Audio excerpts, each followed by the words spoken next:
So in London, there are almost 400,000 people, and there's 30% of people in London live by themselves, and 30% of people in London have no religious affiliation. So that means that there's over 100,000 people in London that aren't connected with each other, and they're not connected with the one who created them. And that bothered me. And it bothered me sitting in Calgary thinking about the people that weren't connected to purpose or the one who gave it to them. And it bothered me not just because they represent numbers, because they're just numbers. It bothered me because it represents people. That every single one of those 100,000 people look a whole lot like my wife, Lee. And so we moved our family across the country from Calgary back to London because we want to do something about the 100,000 people that don't know Jesus.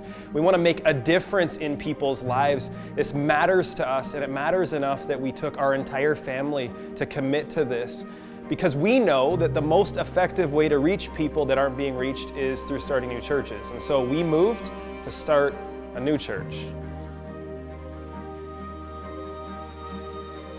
Most people are looking for purpose in their lives. They want to know that their life actually matters. They wonder, why am I here? Do I belong? Am I good enough?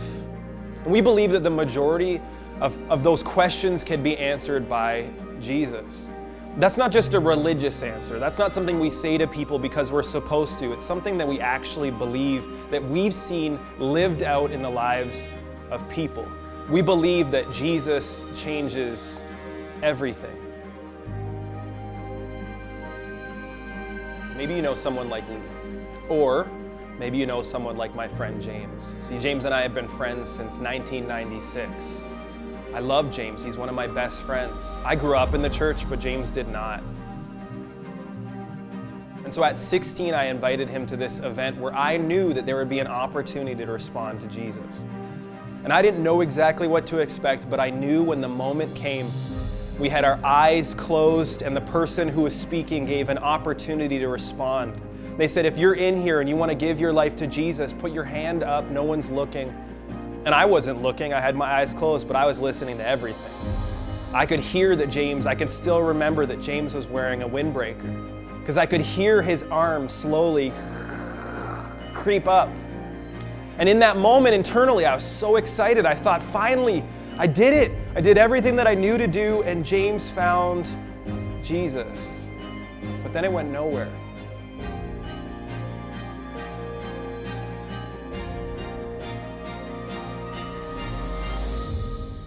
"10 years later, and honestly, I felt like a complete failure. Felt like I had failed him as a friend. He lost his dad. He tried to experience what religions could offer him. He tried to wander to find answers that he couldn't ever find. And as a friend, I felt like I had failed him. And then there was a moment that I was involved in a church plant, and we had a youth camp. We needed someone to run sound and do ProPresenter at this camp. And so I thought I could ask James. But I was terrified.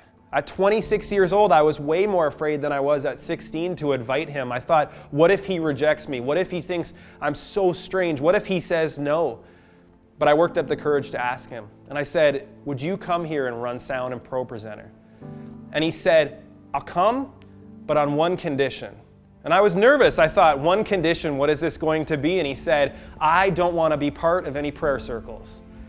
Well, I thought it was funny because I said to him, I don't know the last time I was part of a prayer circle, so I think you're good. He said, okay, then I'll come.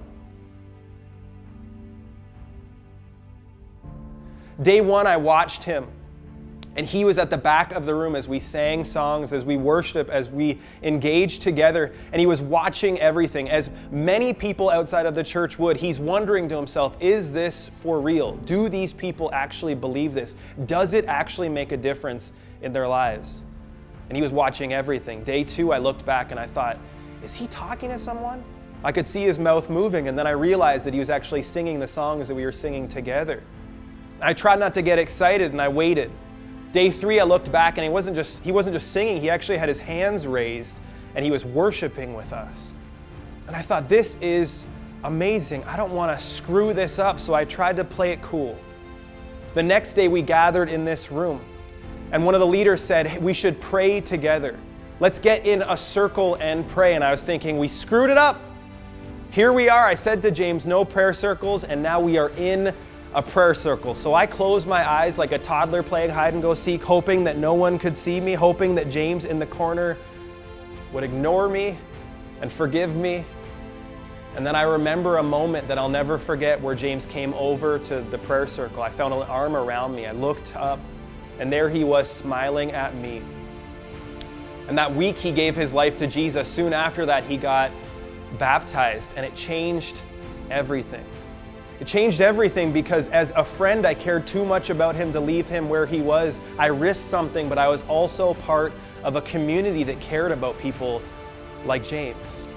See, we have people in our lives like James that don't know Jesus, and we might wonder, what do I do with this? What do I do about them? How do I care for them? The most effective way to reach people that don't know Jesus is to start new churches. So we're going to start a new church. We're going to start a church that makes it all about people seeing Jesus. Because we look at the people around us, we know the people that are in our lives, and it matters too much. They matter too much for us just to stay still and do nothing about it.